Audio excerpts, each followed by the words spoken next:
should be enough. Hey guys, welcome to the start of another project. This time up, it's actually going to be the very first antique radio I got. That's before I got into TV, so I guess this is my first antique piece of electronics. It is a Philco 3710 that I got off of Craigslist before I really was into it. Not only didn't have any, I wasn't even into the hobby. I really got this as a decoration because I wanted to have kind of an Art Deco theme in my apartment. And I was just, I think I did a Craigslist search for like Art Deco radio or something, and this popped up in my area. It was reasonably priced, so I picked it up, and it's been here ever since. I think some work was done to it, and it worked fairly well, and still does as far as I know. I haven't turned it on in a while, but I have never done any work to it whatsoever, except to replace the dial scale, which was kind of cracked and held together by Scotch tape, so I got a reproduction some time back. I think it may have had some recapping done. I took photos underneath the chassis back when I had it pulled out, but for sure there are still some original caps left in it. You can see one right here. I think this is a modification somebody added for an external phono input. Should probably end up removing. Alright, so what are we looking at? Well, it's a 1937 console radio. Pretty decent quality model. Somewhat similar to the other 37 sets I've been working on recently, in that it has the RF chassis that is isolated, and it's made with their, I forget what they call it, but sort of a, well, they have a series of sub-chassis. You got the power supply and audio output here, RF tuner in the middle, and IF on this side, all on separate sub-chassis. They, I imagine, were assembled independently and wired up as much as they could be independently and then put together.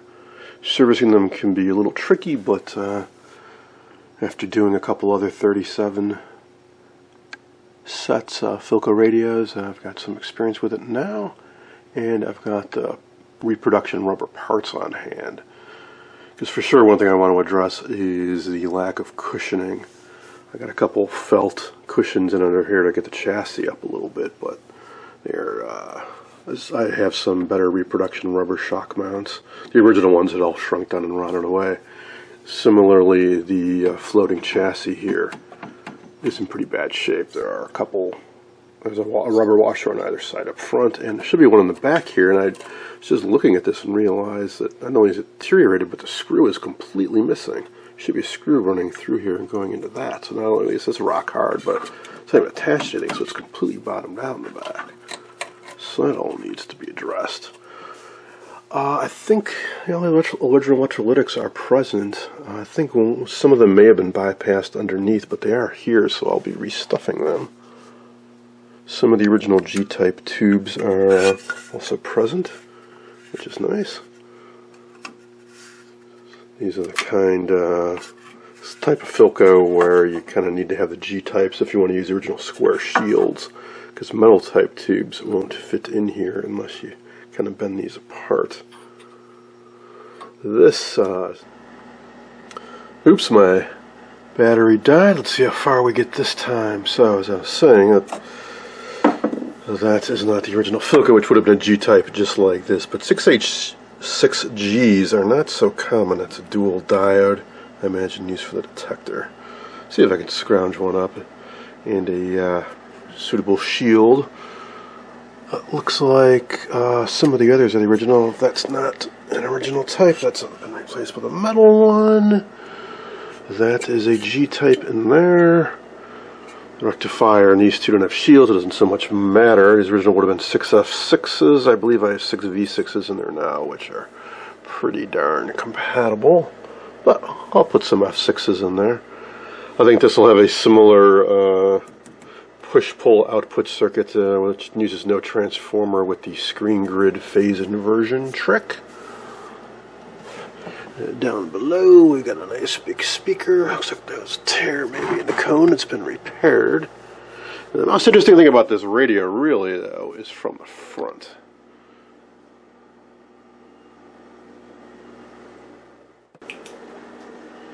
So I'll just turn it around, and while I do, take a look at the finish on it too, which is the original finish. Pretty good condition overall, especially on the top, which so often get cups set on them, things spilled on them, stained. But this fine condition, and it's got the original chevron grill cloth, which is in quite good condition. The only real issue with this is here. Something spilled on it and left this dark stain. Let's just see if I can get that out. A little discoloration here too. Trying to work that out. And a few dings here. Spraying some new lacquer, maybe buff that out a little bit. But otherwise, no, definitely not going to be refinishing this. When I got it, some of the knobs were missing. Since then I got a complete set, including a proper band switch. So this is what I was referring to as being interesting. I mentioned this in a video some time back, and my Philco 37690 has the same type of mechanism. What this is station presets. Now this is kind of bottomed out here, so I don't really want to crank it around, but the deal is you put this selector around the station you'd like to listen to. You push this in and you crank it down until it locks into the bottom. But as I say, with the shock mounts being worn out, this is kind of rubbing down here. And there's dials, 3 bands. And yeah, there's a crack in the dial glass. Let's see about replacing that. I should also mention that I intend to sell this radio. It's a fine radio. It sounds really good even now before I've done any work to it. It's a cool radio. This mechanism is quite nice, but I just don't have the room to keep all these radios. This one's actually been in a closet for quite some time, so I figured I would dust it off and then see what's selling it. I was also mention this has magnetic tuning in and out, which is a form of AFC. So once you get on a station, you turn the magnetic tuning on. I believe what it does is it kind of holds the tuning onto that station if the oscillator drifts a little bit. Oh, and you also don't have to use the presets. It has a fine and, of course, tuning vernier action here.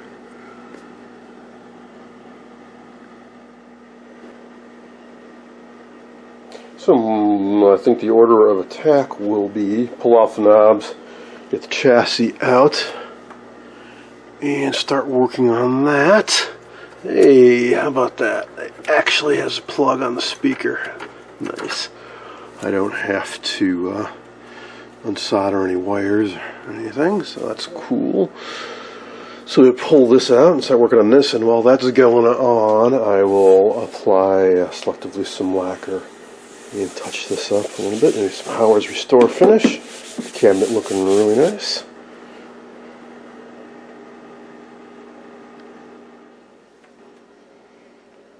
Alright, get it up on the chassis for a closer look.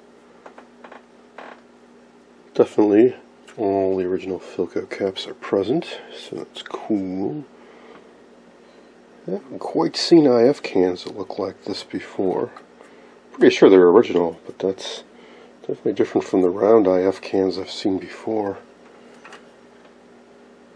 This was a higher end model, so maybe they used higher quality components. I've also never seen a Philco with a 6H6 in it before. Might have something to do with that magnetic tuning too. Power cord's definitely been replaced, but it does have an original-ish looking plug on the end.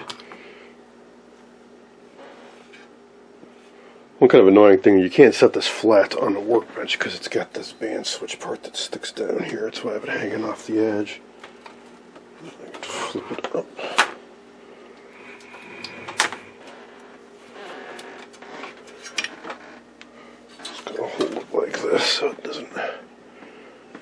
harmony components.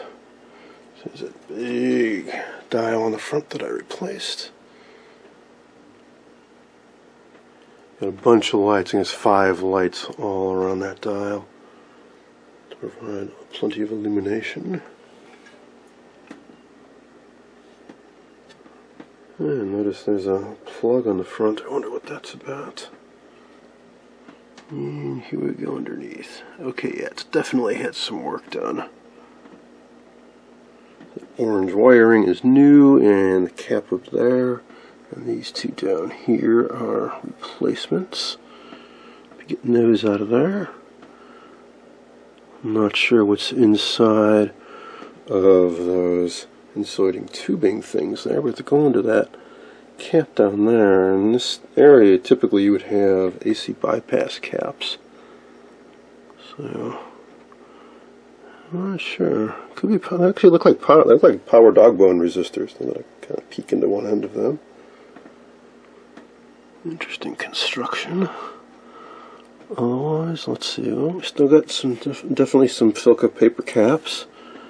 That guy right there is a replacement. There's that wiring modification in here, which I'm pretty sure is our phono jack. I think I'll just take that out. Some Philco caps that are original. And this looks like a replacement. These look like the original resistors as well. And then the rest of the caps are going to be inside these big light blocks, which we'll get to rebuilt. It's all pretty straightforward. Some caps way down inside there, which are a pain to get at. I've definitely read about other guys restoring these types of radios and the problems they encounter getting at those. Looks like there's a big light block up in front here, which will probably be a little tricky to get at too.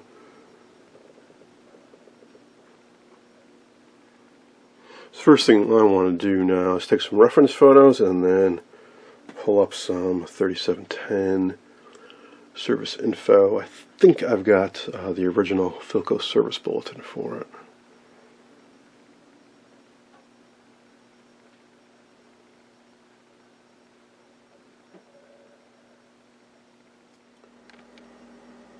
I just happen to have a copy of the original service bulletin. Got it up on my scanner and made some reproductions so I don't have to work off the original. So here's a look at the schematic. Actually quite similar to the 37640 I worked on recently.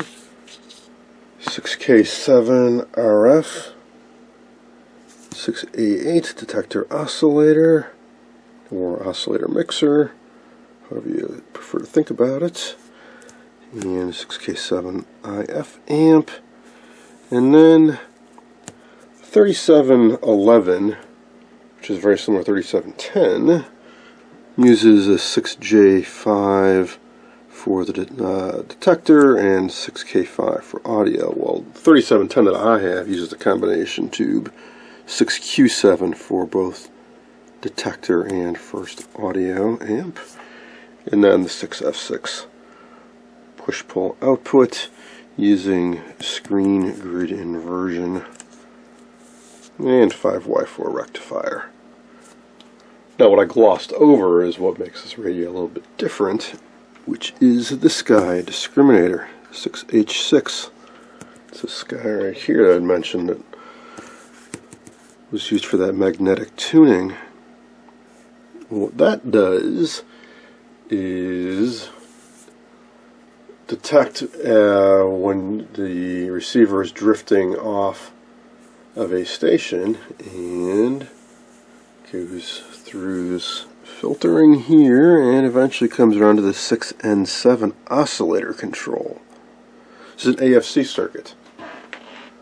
So this kind of works like an FM receiver in that it detects deviations from the carrier and applies a difference plus minus to the 6N7, which will adjust the local oscillator up or down in frequency.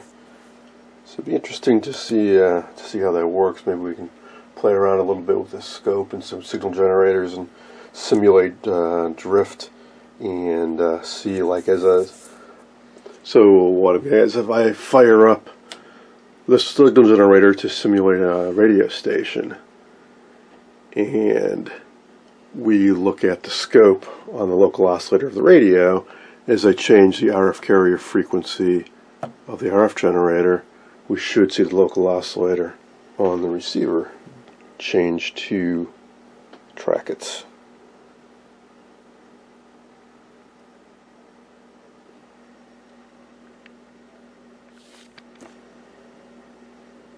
Something else I printed out is parts list and parts placement diagram, and right away it helped me identify what those two large things were on the power supply. They are indeed power resistors, a 2 watt and a 3 watt, big old dog bone resistors inside of those insulating sleeves.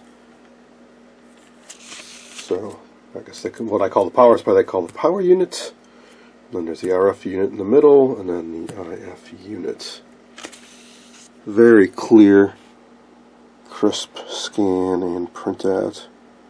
So I should be able to follow this pretty closely. And then something else I did. I'm not going to repeat the mistake I made with the 37640 when I was so confused when I compared with what I saw with the schematic. Service change bulletin. There were a number of changes to 3710. In